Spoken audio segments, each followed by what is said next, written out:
Fala pessoal, bom dia, tudo bem? Sejam bem-vindos. Programa de análise de benchmarks Ficube, me chamo Alan. Hoje, dia 11 de junho, uma quarta-feira. Vou colocar minha tela para a gente começar com a análise do Ibovespa. Vamos lá, pessoal, Ibov. Bem, Ibov então chegou aqui na região dos 135.000, 135.400. É uma região que trabalha como suporte. No dia de ontem, ele já teve um movimento de repique, inclusive ele veio para testar a nossa marcação vermelha aqui na faixa dos 137.300, e agora ele está aí, né, entre a faixinha vermelha, que é uma resistência de curto prazo, e a faixinha verde, que no momento trabalha como suporte. Vamos lá, quando eu olho o gráfico diário, quando eu olho o gráfico semanal, eu ainda vejo um Ibov para cima, tá? Desculpa. Inclusive, entendo que este movimento pelo semanal ainda segue sendo um pullback, né? Da movimentação de alta que ele já vem entregando aí desde janeiro, tá? Então, pullback para, quem sabe, iniciar outra pernada de alta, ok? Então, assim, eu ainda acho mais interessante, pensando numa movimentação de swing trade, a movimentação de compra. É claro, tem um monte de assunto aí que está rolando, toda essa questão envolvendo o IOF, né? O governo anunciou algumas medidas, tem ali o presidente da Câmara, inclusive se pronunciando hoje, né? Avisando que provavelmente as medidas enfrentaram ali uma certa dificuldade ali para ser aprovadas, né? Para serem aprovadas. E isso pode fazer com que traga volatilidade para o mercado. Pode ser que o mercado tenha uma certa dificuldade nos próximos dias, até mesmo por conta de noticiário. Então tem que tomar um certo cuidado. Eu gosto graficamente da região. Pode ser que ele busque um pouquinho mais aqui no 133. Se ele for no 133, pelo semanal ainda segue sendo uma região ali de suporte. Pelo diário ele já começa a ficar um pouco mais bagunçado, tá? Apesar de 133 ainda ser uma região de suporte, eu até vejo que ele chegando no 133 tende a ter um repique, mas aí eu já começo a ver uma resistência bem forte aí no 134 mesmo, né? Desculpa, 134 não, no 137, que é justamente essa faixa vermelha. Vamos lá, se ele desse esticada para baixo, aí realmente eu vejo que ele deu uma pernada aqui mais forte de queda, perdeu uma região de fundo anterior, e aí eu já começo a projetar a onda 3, tá?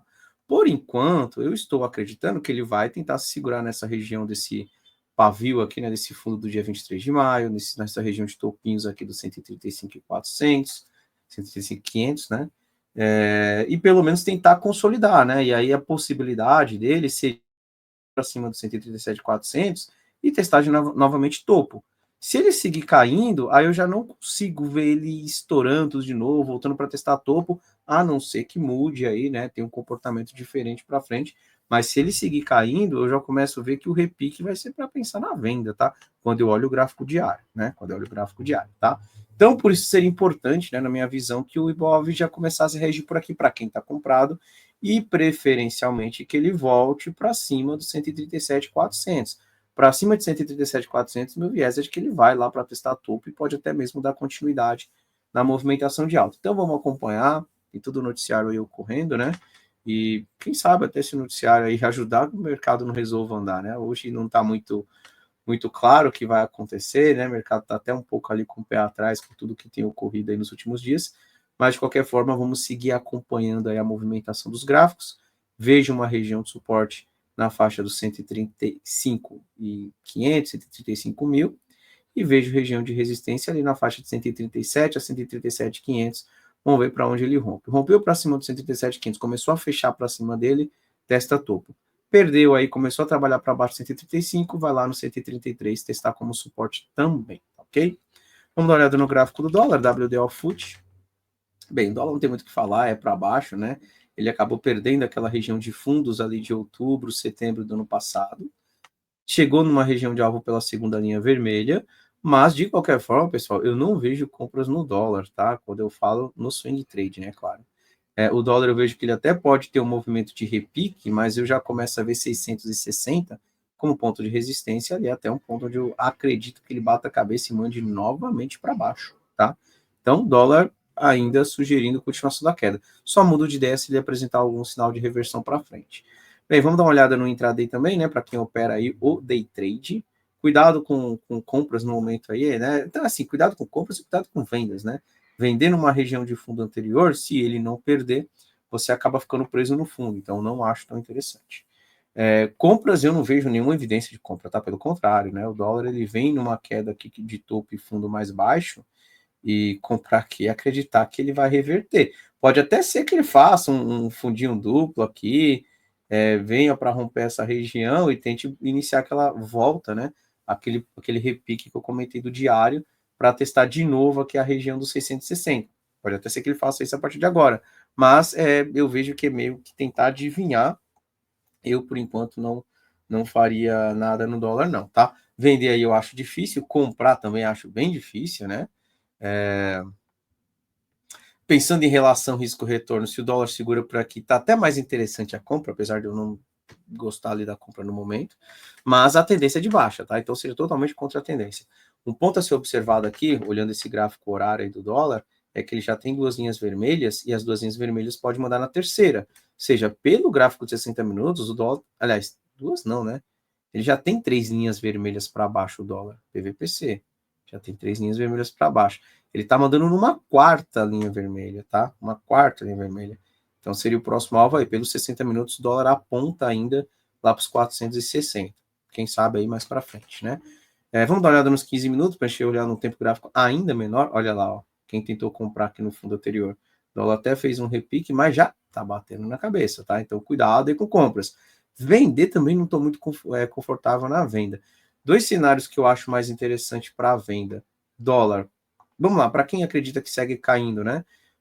Uma venda com a posição bem menor, posição, sei lá, um quarto da sua mão padrão. Dólar perdeu, voltou no movimento de repique, testou essa região aí que ele tinha o fundinho, começou a sentir, dá para procurar uma venda aqui, ou para quem já está vendido completa a posição, né? E aí vamos ver se ele dá sequência na movimentação de topo e fundo descendente, quem sabe ali tentando buscar os alvos que nós comentamos lá pelo gráfico de 60 minutos, ali próximo dos 5,46, né? Não sei se ele vai lá, acredito que hoje não vá até lá, tá? Mas é uma possibilidade aí para os próximos dias, dependendo de como o dólar se comporta. Para quem está pensando na compra, né? Vamos lá, pensando no movimento de reversão, lembrando que a compra é totalmente contra a tendência, então tem que ter um certo cuidado, tá? Cuidado com o tamanho de stop também, né? Vamos lá, caso o dólar teste mais uma vez essa região de fundo que ele deixou e que ele tentou reagir agora há pouco, não perca e vem trabalhando para cima dos 584, 585, ok, aí eu vejo uma possibilidade do dólar testar a região dos 600, depois a região dos 620, até mesmo podendo abrir caminho, claro, né? Não numa linha reta, ele vai ter o seu zigue-zague no meio do caminho, principalmente no tempo gráfico menor, mas abrindo o caminho para buscar aquela região de resistência do diário, né? Que é aquela região de fundos que ele perdeu lá no 660, tá? Então, assim, compra somente pelo risco. No momento, não vejo que seria a operação mais interessante. Gosto mais da venda. O problema é que vender aqui também não vejo uma boa região de venda. Esperaria perder e o repique. Acho que fica mais confortável a venda acreditando numa continuação. Outra possibilidade, o dólar segura aqui na região dos 564, volta para testar essa região de topinhos anteriores, que seria o primeiro alvo, né, para quem está procurando compra pelo risco. Chegou ali, começou a falhar, também é um ponto que dá para se pensar na venda, acreditando novamente no teste dos fundos, tá? Então, vamos seguir acompanhando. De qualquer forma, o dólar, a tendência no momento é de baixa, tá? Gráfico do mini índice, Infut. Vamos dar uma olhadinha também aqui no movimento do intradiário, né? Então, para quem faz aí o day trade, dá uma limpada aqui nesse índice. Vamos lá, o índice.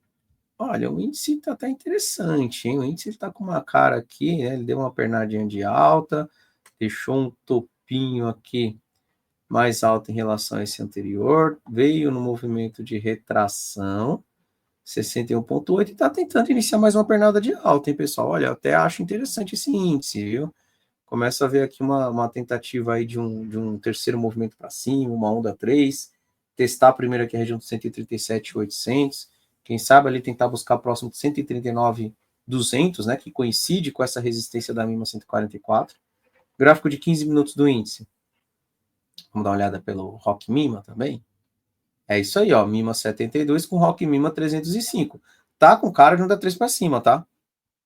Eu gosto. O único problema é que o stop ficou um pouquinho caro, né? Tá dando stop de 1.350 pontos. Então tá um stop caro sim pelos 15 minutos. Mas de qualquer forma, não me surpreenderia se esse índice fizer algo parecido com isso. Ok? Então, índice interessante. Eu gosto da compra aí do índice. Não pode perder para baixo dos 136, tá? Importante que ele permaneça acima de 136. Mesmo que ele falhe aqui nessa primeira tentativa aí no 137, corrija um pouquinho mais, ainda vejo que vale compras enquanto ele permanecer acima de 136, acreditando justamente na movimentação de onda 3. E aí o meu alvo, eu colocaria um primeiro alvo na região de 137.800, que é o topo, né? Que ele deixou no dia de ontem. E aí se ele romper para cima desse topo, vamos projetar 100% aqui também? Vamos lá, onda 1, onda 2. Ó, o 100% está dando nos 139 mil, tá? Então ele pode buscar o 139. É claro, talvez não no dia de hoje, né? E volto a repetir, tem que respeitar o 136, tá? Passou para baixo do 136, eu entendo que ele desconfigura aí a movimentação que a gente comentou, tá ok? Então, importante que ele permaneça acima dessa marcação em verde, beleza? Então, é isso aí que eu vejo para o índice. Vamos dar uma olhadinha aqui no gráfico do Bitcoin, BTC USD. Vamos lá, Bitcoin, né? Bitcoin, conforme nós havíamos comentado anteriormente, ele vinha numa movimentação de topo fundo descendente no curto prazo, né? Movimento bem curtinho ali de pullback, né? Eu tinha uma leitura de que ele poderia voltar para testar próximo de 98, 99 mil, e ali seria um ponto para ser observado, né? E testar por baixo os 105.500. Mas ele acabou segurando antes, né? Ele tocou ali praticamente no 100 mil ali, né? E reagiu forte, tá? Engolfou, né? Essa última puxadinha que ele tinha dado para baixo. Então, ele deu essa puxada para baixo, e aí ele deu essa pernadona para cima, acabou engolfando.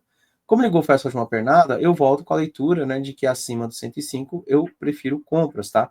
Então, mesmo que ele falhe aqui na região de topo, ainda vejo que dá para tentar uma comprinha acima de 105. Se por um acaso ele seguir subindo, né, e olha, tá até com cara de que ainda vai mais, tá? Eu acho que ainda pode um pouquinho mais, quem sabe beliscar ali a região de topo, né, ficar de olho quando ele chegar lá também. Mas se ele seguir subindo aqui, principalmente se ele renovar topo, qualquer movimento de pullback, depois eu também procuro novas compras, tá? Então o Bitcoin voltou novamente ali para uma condição mais compradora, né? Ele veio no movimento ali de queda desde o dia 23, 22 de maio até o dia 5 de junho ali mais ou menos, né? Então teve esse movimento de correção aí de cerca de 10%, e agora já começa a retomar para cima novamente. Se eu for lá no gráfico semanal, ele começa a desenhar aí um possível pivôzinho ali de alta, né? Então ele deu toda essa pernadona aqui para cima, fez uma leve correção. Se ele romper para cima da máxima, entendo que ele pode esticar bem aí, e vamos ver se ele vai ter força aí para dar sequência na movimentação, tá? Mas de qualquer forma, Bitcoin ainda vejo que é para cima, e vamos ver se ele romper nos próximos dias, tá ok?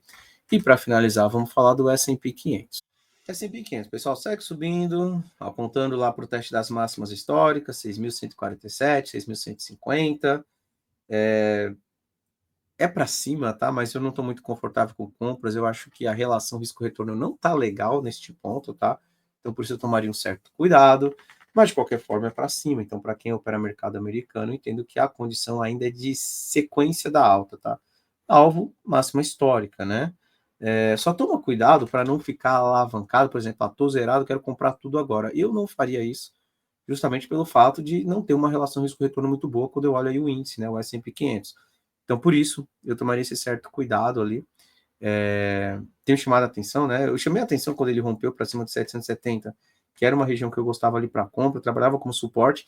Ele fechou uma sexta-feira pousada em cima dela. Eu ia aguardar a abertura no dia seguinte, né? Só que no dia seguinte foi uma segunda-feira.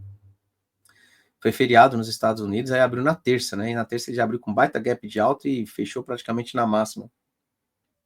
Então também tirou um pouco da relação risco-retorno, porque tinha um teste de topo ali na sequência, né? Então eu fiquei ali um pé atrás, se ele poderia bater cabeça ali, voltar para testar de novo 770, e ele foi direto, tá? Enfim, acontece, né? O mercado nem sempre vai conseguir entrar em todos ali, apesar de a gente ter visto ali a região de suporte, né? Mas faz parte. Agora eu fico só na observação. Se por um acaso ele for no 150, bate cabeça, volta para testar os 970, vai ser uma nova oportunidade. Se eu acredito na continuação da tendência de alta, eu tenho que comprar no pullback acreditando em mais uma puxada para cima.